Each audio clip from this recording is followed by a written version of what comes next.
You've heard this one, right? We all have the same 24 hours. Sure, if your day doesn't include physical pain, caring for someone else, or just trying to get through another morning where the future feels kind of impossible.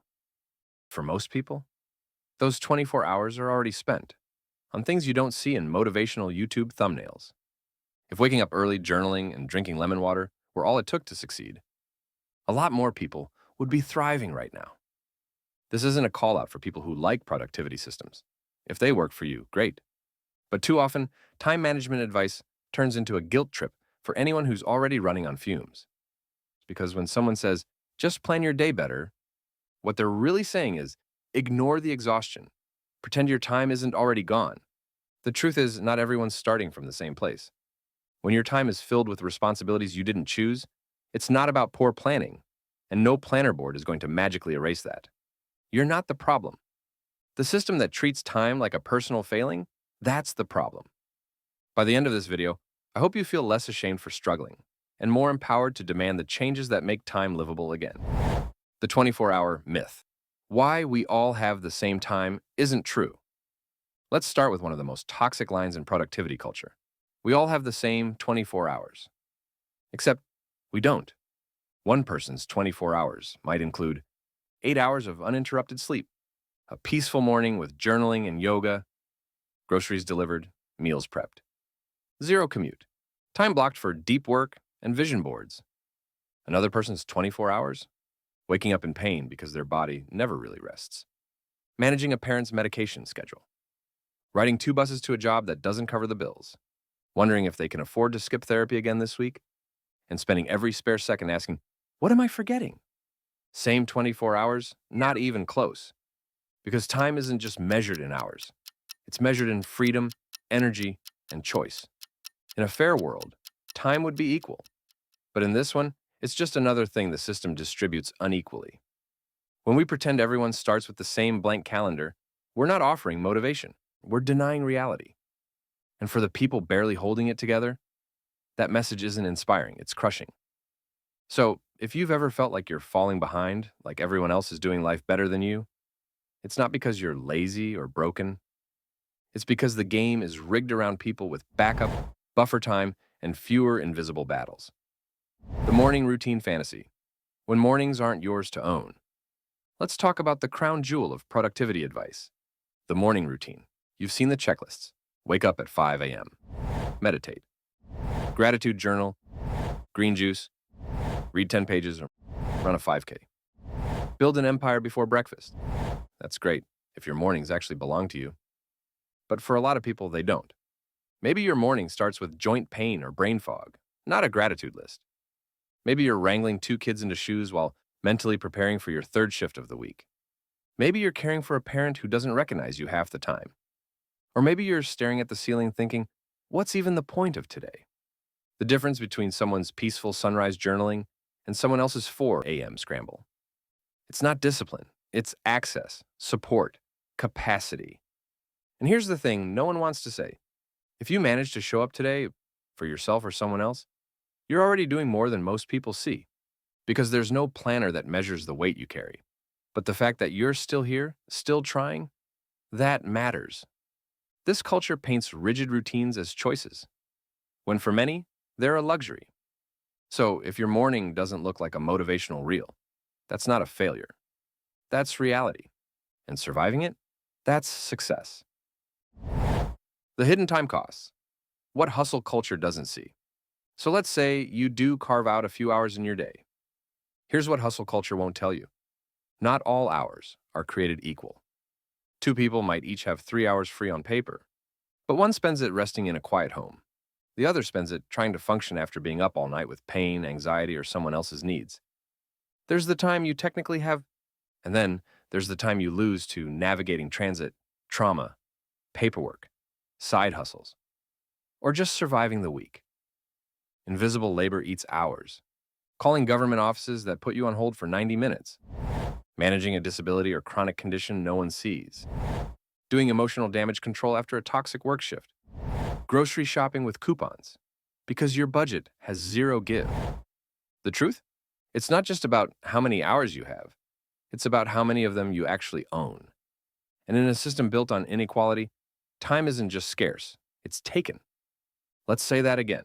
You might have the same 24 hours, but by the time society takes its cut, you're lucky to call a few of them your own.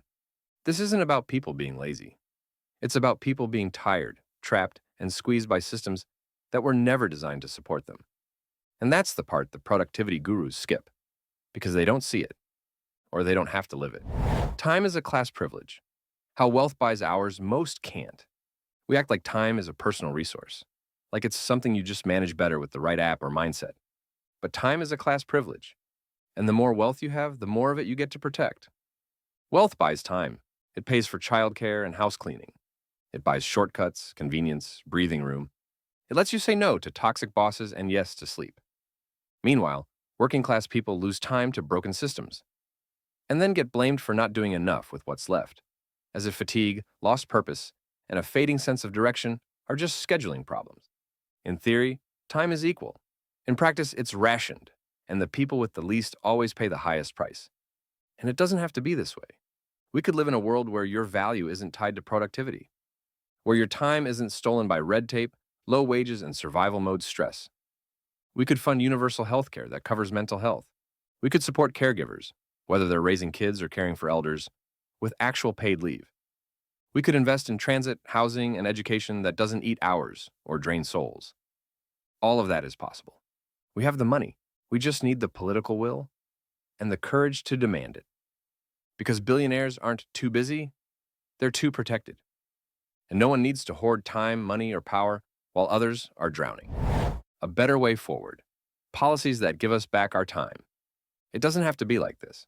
We don't have to keep pretending that hustle is a cure-all, or that burnout is just a personal failure, or that surviving is something to be ashamed of. Because what people need isn't more discipline or better morning routines. They need support. They need options. They need time that isn't stolen by broken systems. We need policies that give people time to breathe, not just barely function. Paid sick leave that doesn't cost your job. Universal health care that covers therapy as much as surgery. Affordable childcare, elder care, disability supports. So no one's forced to choose between survival and showing up. Housing and transit that gives people their hours and their dignity back. And yes, we can afford it.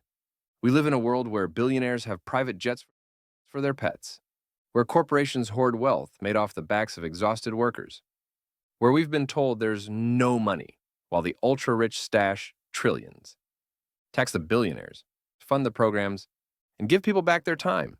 So if your life doesn't look like a productivity guru's YouTube morning, that's not a personal flaw. It's the result of a society that's been built to stretch time for some and steal it from others.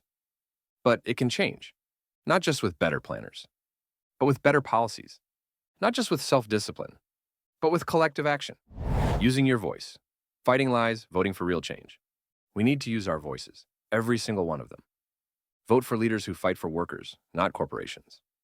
Support policies that protect time, health, and dignity.